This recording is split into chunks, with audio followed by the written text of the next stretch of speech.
Hi, it's Emily from the Children's Literature Training Academy. I wanted to talk a little bit about sort of this growing epidemic that in the past has sort of dissuaded me from my channel and from what's going on in education right now with literature and teaching books in schools, at home, and in the homeschool classroom in particular. So one thing that it has occurred to me, especially when I've had some absences from my channel due to, working a regular job and working on a PhD and my master's before that, and designing courses and curriculum, coming back and looking through, comments on the channel and looking at some profiles of people who are using the channel. It's come to my attention that quite a few of them are children, and some have come right out and said that, when I do a full book review and discuss, a Caldecott or a Newbery book, or a book for adults who like to read children's literature or who want to learn more about children's literature, to teach children's literature, these kids are getting assigned, to read these books in class, some middle school, some 4th, 5th grade, some even, 9th, 10th grade, and they're not reading the books. They're coming straight to the channel to cheat, to get the info about the book so they don't have to read it, and so they can write up a paper or a report and turn that into, whether it's the classroom or their homeschool classroom. And I want to say that this is really disheartening, and it's concerning beyond belief. So if you're a teacher, if you're a parent, I have to highly encourage you to monitor your student or child's reading and their writing and creation of any language arts related curriculum to a book. So let's say, for example, Bridge to Terabithia, that's a very well-renowned and highly discussed and controversial, a very famous book for children with a lot of heavy-handed themes, and it's often assigned in classrooms to read. Sometimes or sometimes kids can choose a book from a certain list of books that are approved to read and write reports on or whatever, and often Bridge to Terabithia is on that list. Well, a growing number of students, and I have a very detailed review of that book on my channel as well as others, are coming right to the channel, or similar concept, right? Going right to the Cliffnotes to learn about the character, the theme, the underlying issues, and then writing down word for word what I say or what they find online and turning that in, saying they read the book.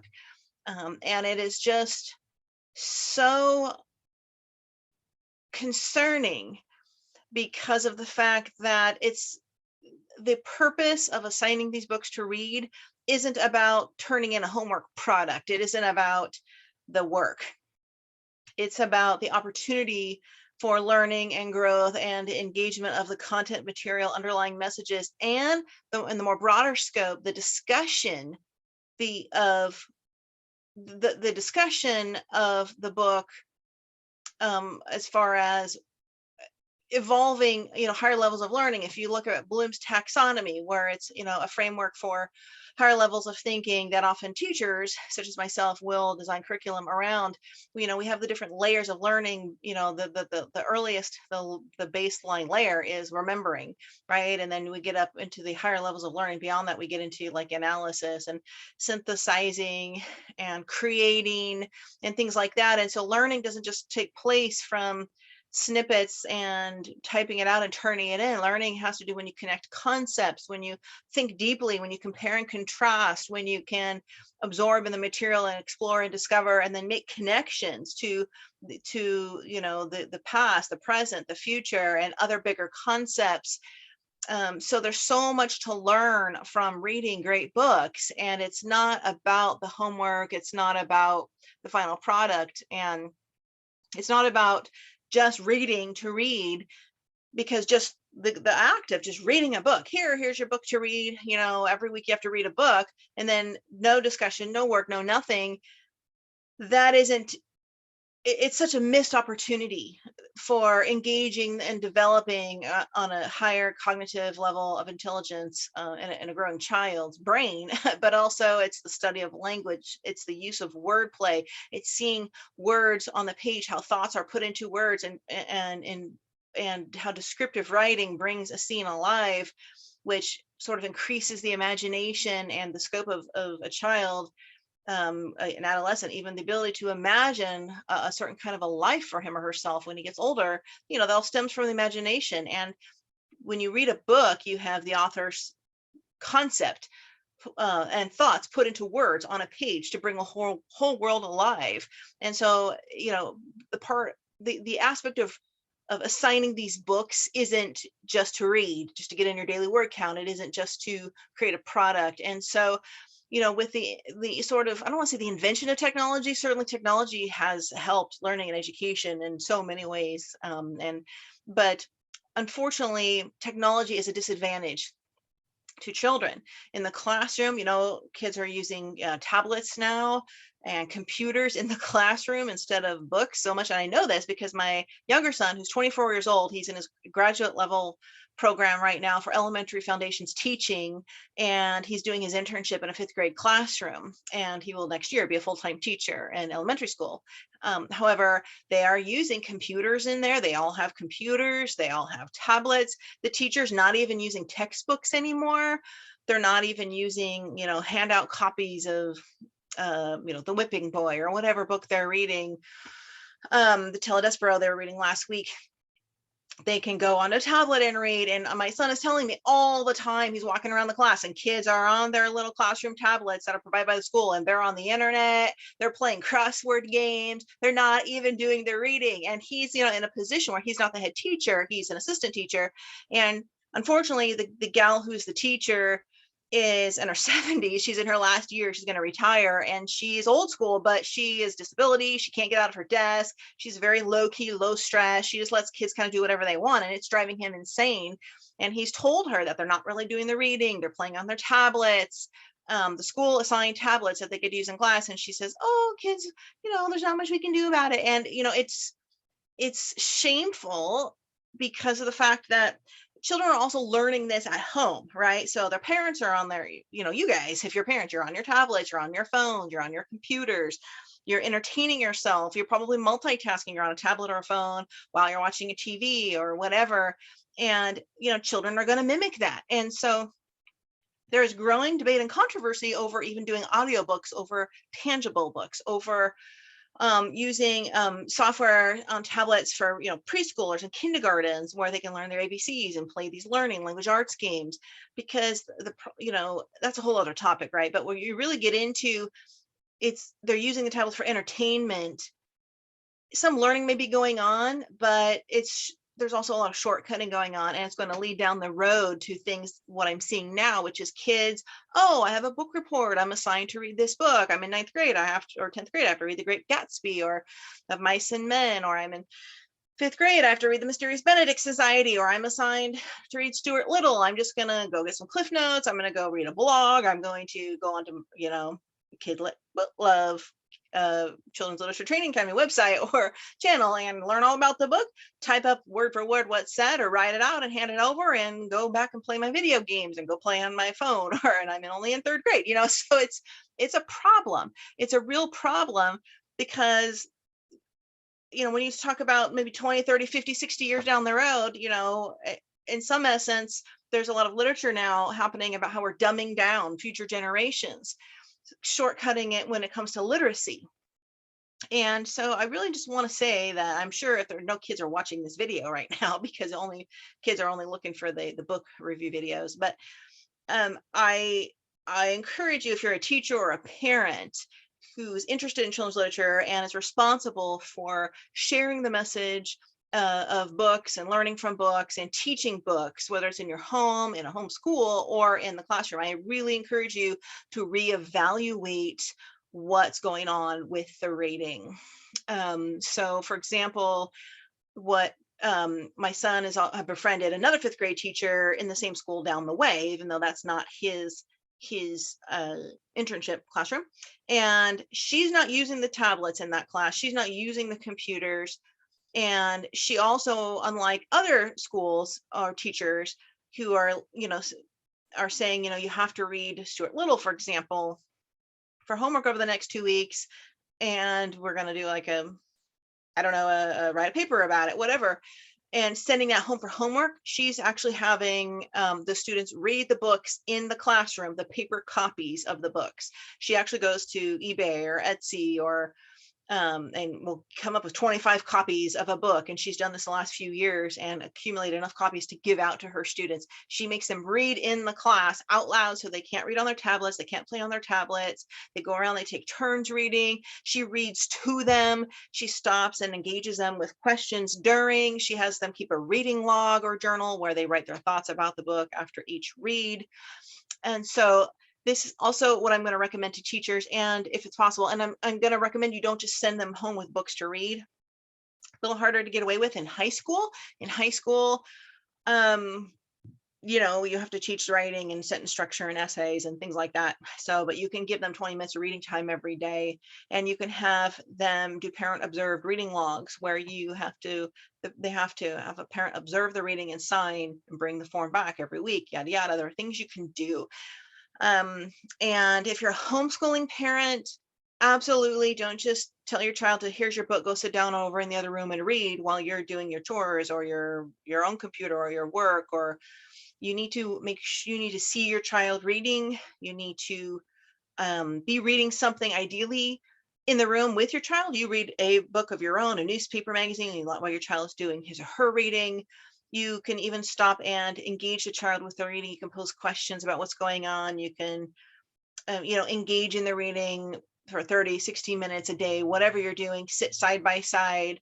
And I know if you're a homeschooling parent and you have multiple kids, this is harder than it sounds, but you really need to do that. And I do not recommend you allow your kids to go online and look up info about a book. For example, if you're doing a unit study. So one thing I'm doing is designing curriculum based on the great books for all ages to teach in a homeschool classroom in a unit studies.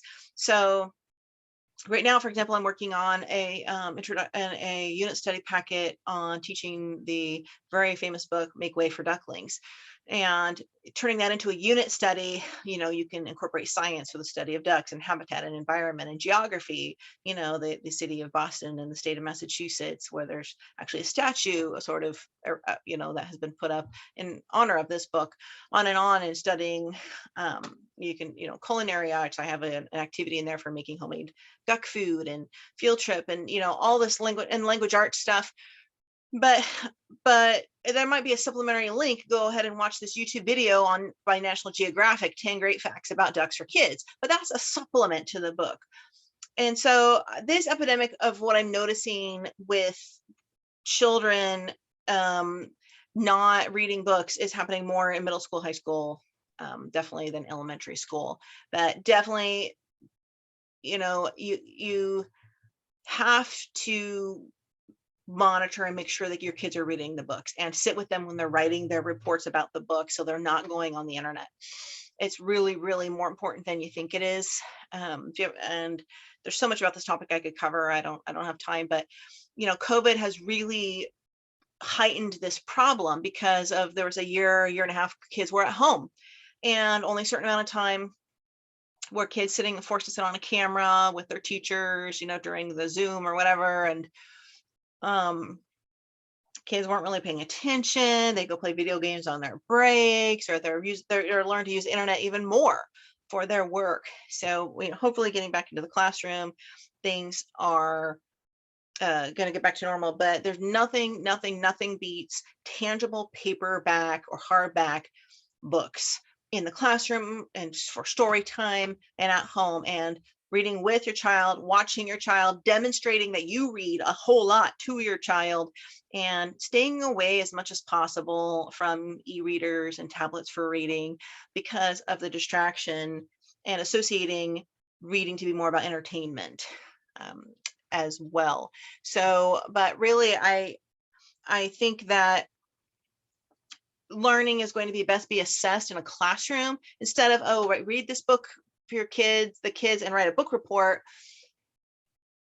you can give them activities to do to further elevate their level of learning without it being a book report or something they can pull off the internet. You know what I'm saying? So you can, if you're reading, you can have them create a field guide or a poster board, a visual presentation of a couple of key concepts from the book, hands-on activities. You can incorporate creative arts.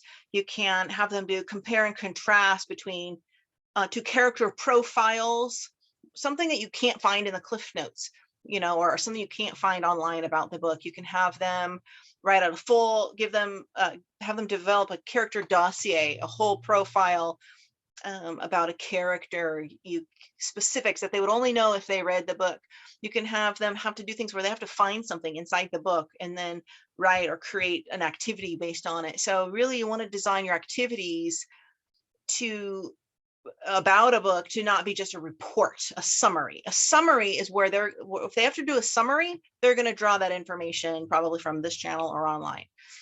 So something a little bit beyond that. You want to get really creative, something that they can't just get online. And even if they go online to get, like, let's say, pick one main theme from this book, death and dying, example, Bridge for Terabithia. Okay, they didn't read the book. They want to go online. They want to look up what are the themes for Bridge to Terabithia. Death and dying is a theme.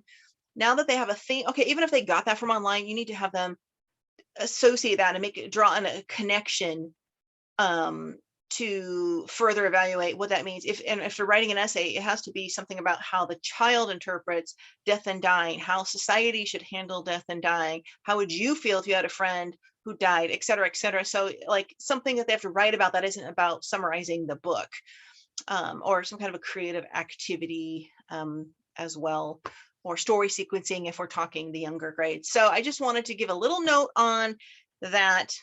I do not have this channel to help children cheat in school.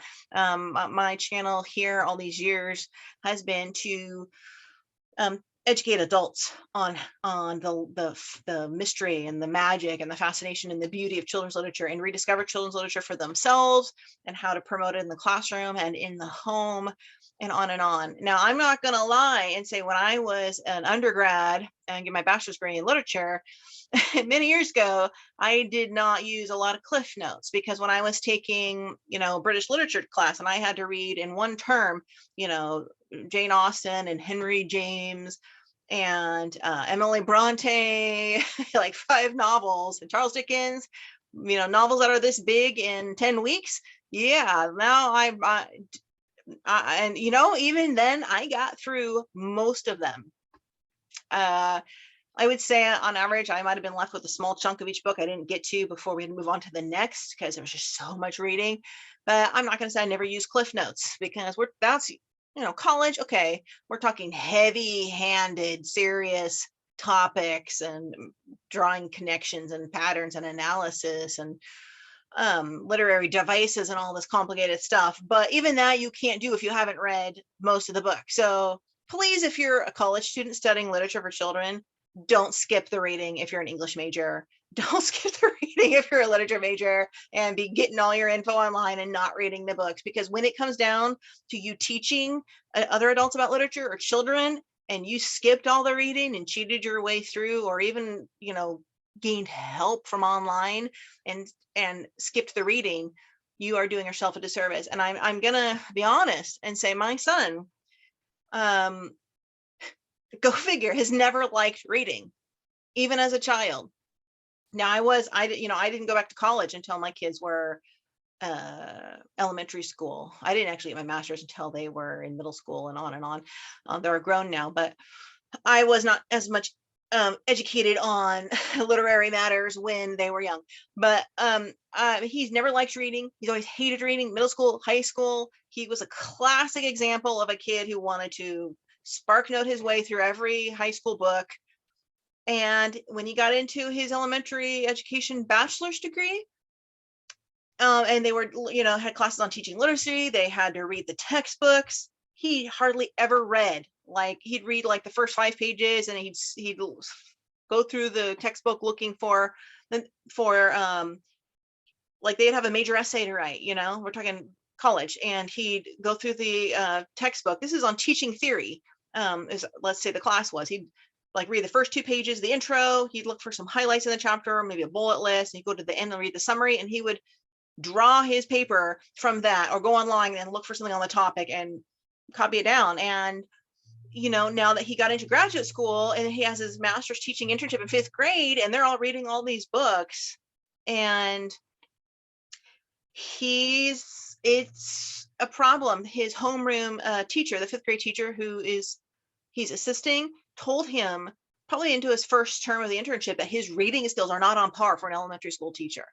And that is 100% because he always skipped his way through reading the books.